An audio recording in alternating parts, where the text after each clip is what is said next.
13 জনের এভারেজ হচ্ছে 66। আর কি দেওয়া আছে? প্রথম প্রথম 7, ফার্স্ট 7 এর এভারেজ কত? 67। হ্যাঁ, আচ্ছা এইটা 67 দেওয়া আছে, দেখে বলো। তাহলে 66, 31 এর দাগ, তাহলে এটা 66, এটা কত? 67। আর কি দেওয়া আছে? লাস্ট মনে হয়, লাস্ট 7 এর কত? 69। বের করতে হবে কত? 7, তাই তো? এটা ওভারল্যাপিং না নন ওভারল্যাপিং? ওভারল্যাপিং, কেননা 7 7 যোগ করলে 14 বেরিয়ে যাচ্ছে, কারণ নিশ্চয়ই একজনকে দুবার কাউন্ট করেছি, সেই জন্য তো বেরিয়ে গেছে। তাহলে ওভারল্যাপিং এর ক্ষেত্রে প্রথম আর কাজ কি? ডেভিয়েশন বের করা। বের করো ডেভিয়েশন কত আসবে। 66 থেকে 67 কত বেশি?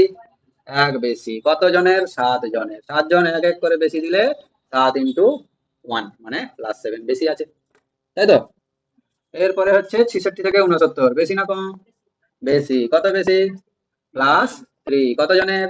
7 জন। 7 জন 3 3 করে বেশি দিয়েছে, কত আসবে? +21। তাহলে ডেভিয়েশন কত এলো?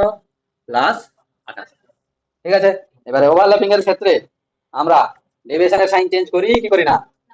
করি না। তাহলে বুঝে দাও, 7th নাম্বারের হবে কত? 66 প্লাস 28। কত হবে? 814, 4 দিয়ে যেটা আছে 94। 4 দিয়ে আর কোনো আছে কি? হ্যাঁ,